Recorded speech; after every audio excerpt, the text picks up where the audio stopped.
Este es un podcast de La Silla Rota.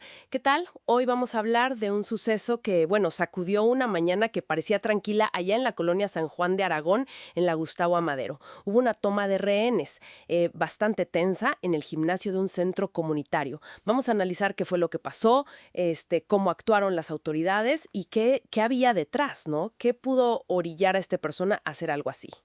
Claro. La idea es ver paso a paso cómo se dieron los hechos. Desde que entró esta persona, el agresor, hasta, pues, cómo terminó todo. Pero también, como dices, es clave entender un poco el contexto personal, ¿no? Los motivos que pudo tener. Exacto. Entonces, ¿cómo arrancó todo? El martes 1 de julio, ¿verdad? Temprano. Sí, fue el martes. Todo indica que fue poquito después de las 7 de la mañana. Un hombre, que ya después se supo que se llamaba José Luis N., o a veces usaba el nombre Luis Franco, de 41 años, pues irrumpió, entró a la fuerza al gimnasio de este centro pastoral de atención a la juventud. Está ahí sobre Avenida 606. Y pues iba armado. Había gente ya a esa hora en el gimnasio. Sí, justo. Estaba un instructor, César Miguel Hernández, dando una clase de acondicionamiento físico. Y bueno, pues fue a él a quien el agresor tomó como rehén, de inmediato. Híjole. Sí, la cosa se puso fea rápido. Lo obligó a ponerse de rodillas y le puso un revólver en la cabeza. Imagínate la escena, muy tensa desde el principio. Terrible.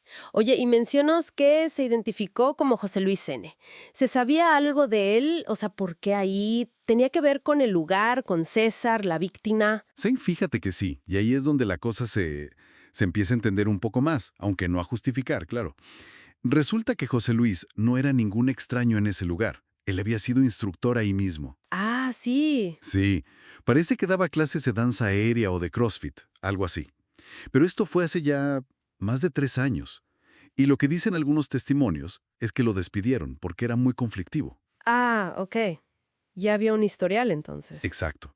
Y parece que él guardaba mucho resentimiento por eso.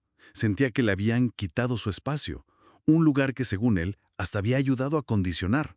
Entiendo. ¿Y ese resentimiento se tradujo en algo más concreto? Digo, además de la toma del rehén. Pues sí, tenía exigencias muy claras. Pedía dinero, nada menos que 600,000 pesos. ¿600,000? Y según él era como una indemnización, ¿no? O para saldar una supuesta deuda que tenían con él. Pero espérate que hay más. Se habla de que ya había hostigado antes a César Hernández al rehén. No me digas. Sí, e incluso que tenía una carpeta de investigación abierta por presunta violencia. Wow, bastante oscuro el panorama. Sí. Y además iba preparado, ¿eh? Llevaba 2 armas, un revólver calibre .38 y también una pistola calibre .22. Con todo esto, me imagino que la policía llegó rápido. ¿Cómo que el operativo? Sí, claro. En cuanto se supo, llegaron patrullas y eso alertó a los vecinos, obviamente. Algo curioso, o bueno, llamativo, es que muy cerquita hay una primaria y las clases seguían, aunque te imaginas la tensión, ¿no? Uf, sí. Imagínate a los papás. Exacto.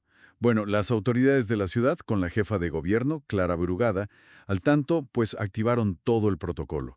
Llegaron negociadores de la Fiscalía y también la UMOE, la Unidad Metropolitana de Operaciones Especiales. La UMOE. Ellos son los especialistas en estas situaciones, ¿verdad? Los tácticos. Ándale, son el equipo de élite de la Secretaría de Seguridad Ciudadana, la SSC, entrenados justo para esto, secuestros, rehenes, alto riesgo.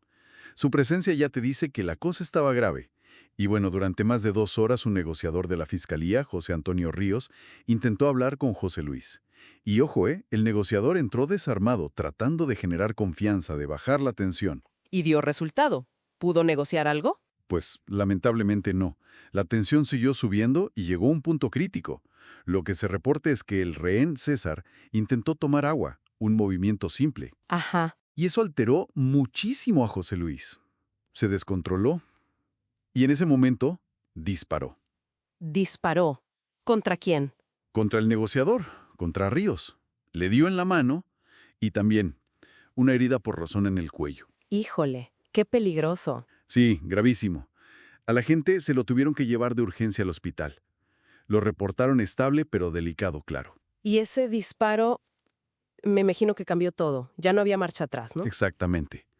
Ese fue el punto de quiebre. Ya eran como las 9:40 de la mañana.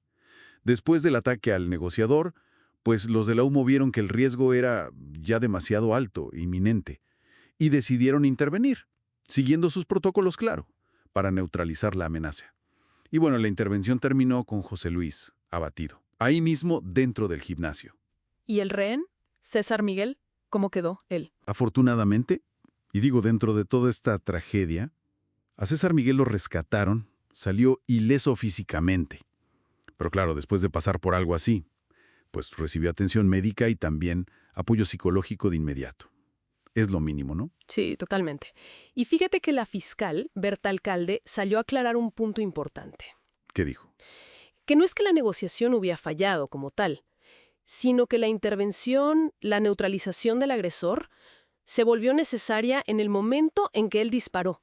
O sea, cuando ya puso en riesgo directo la vida del rehén y de los propios agentes. Fue una respuesta a esa agresión directa. Entendido. Y después de que, bueno, de que todo terminó así, ¿qué pasó en el lugar? Pues llegó el momento de la investigación, el lugar lo aseguraron, llegaron peritos, agentes de la Fiscalía Antisecuestro. Ellos son los que se encargan de recolectar todas las pruebas, de armar el caso. Y lógicamente, pues se suspendieron las actividades en el centro comunitario y también en la escuela que estaba cerca. Claro. La gente de ahí, los otros instructores, los vecinos, pues quedaron muy impactados, consternados. Porque, aunque algunos quizás sabían que había habido roces o conflictos antes, pues nadie se imaginaba que iba a terminar así, ¿no? Ujú. Esta violencia. Sin duda. Este evento nos deja pensando mucho, ¿no? Cómo un conflicto personal, algo que quizá empezó como roces, puede escalar a este nivel de violencia. Y también, pues, la chamba tan difícil y la presión que tienen los cuerpos de seguridad en estas situaciones. Totalmente de acuerdo. Quizás la reflexión más profunda que nos queda es cómo manejamos estas cosas, ¿no? Los resentimientos, las disputas, en los lugares donde convivimos, sea el trabajo, la comunidad. Hay formas de detectar las señales a tiempo, de mediar antes de que explote. Es algo en lo que hay que pensar mucho, la verdad, para evitar que se repitan tragedias así. Este es un podcast de La Silla Rota que fue realizado con ayuda de la inteligencia artificial de Google.